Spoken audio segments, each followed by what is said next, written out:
This tire is a little low on air, and we need to check it and put some air in it. And I'm going to show you on a couple of different kinds of tires. This is a pretty easy thing that everybody needs to know how to do. On this one, we're going to use this little pry bar to take the plastic hubcap off, and we're going to use our tire pressure gauge that is also the thing that fills that tire up with air. So let's take a look at how we're going to handle it. Ordinarily, you would just take that little cap off and connect the gauge. Only problem is, because it's so short, it doesn't stick all the way out through the hubcap. So we got to take the plastic hubcap off. A lot of cars don't use hubcaps anymore. We're going to put the little pry bar in there, pop that hubcap right off. Now, we're going to go ahead and take the cap off.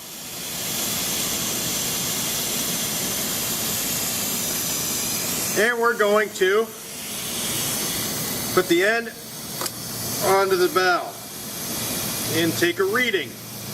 As we can see, I've got about 22 pounds in it. I like this tire to be at about 32. So we press the handle down and we put air in it. To check the reading, we release. See, we got about 30 now.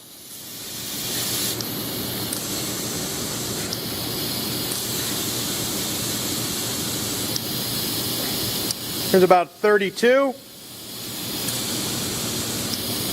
There we go. Looks perfect. Now we're going to put our cap back on, and now it's time to place the hubcap.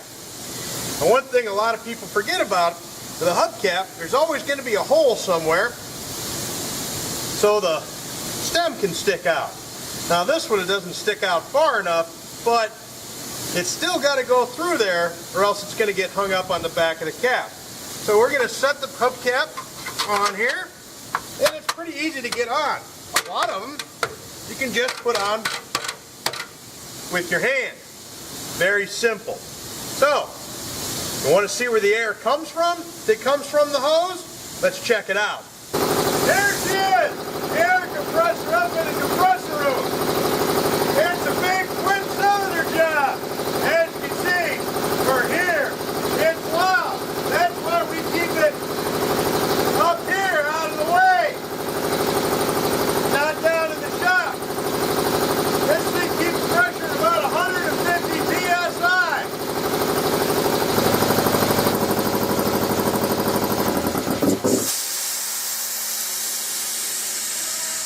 If you think the compressor looks like a big engine, you're right.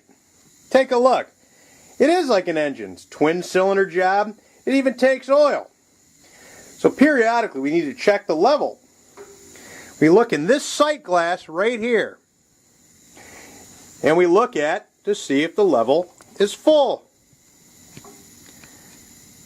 And as you can see, we have enough oil. If it needs oil, we remove this plug and install fresh oil. And this compressor's in good shape. We've got another car here that's got some low tires, and we're going to check these out. Now, where do we find the tire pressure, the recommended tire pressure? It is not, I repeat, not found anywhere on the tire. That's a common misconception. A lot of people would say, oh, well, it says here like 44 pounds on the tire. No, that says maximum pressure. That's the maximum allowable pressure in the tire that it's rated to. That doesn't mean it's right for the vehicle. Overinflation can cause excessive wear problems. Just like underinflation is going to cause excessive tire wear problems and bad fuel economy. Every vehicle is different.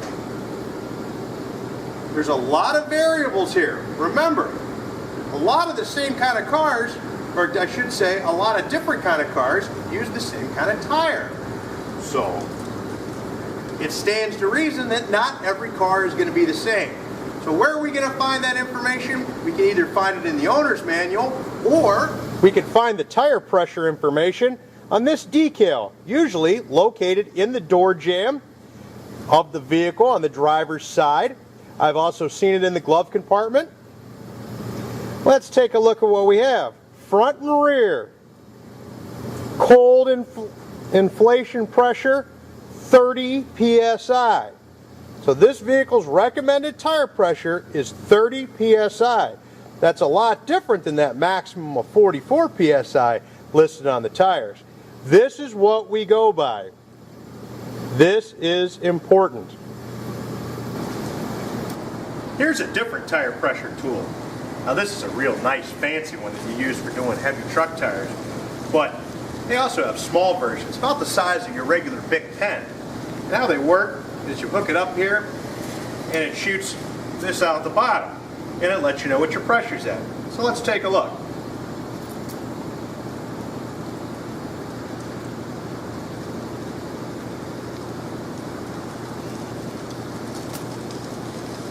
See it come out the bottom there? As you can see, it's right on the money at 30 psi. Now back to our regular shop gauge here. You can see our rear tire. Oh, it's pitiful. Doesn't even register on the gauge. Let's put 30 pounds in her.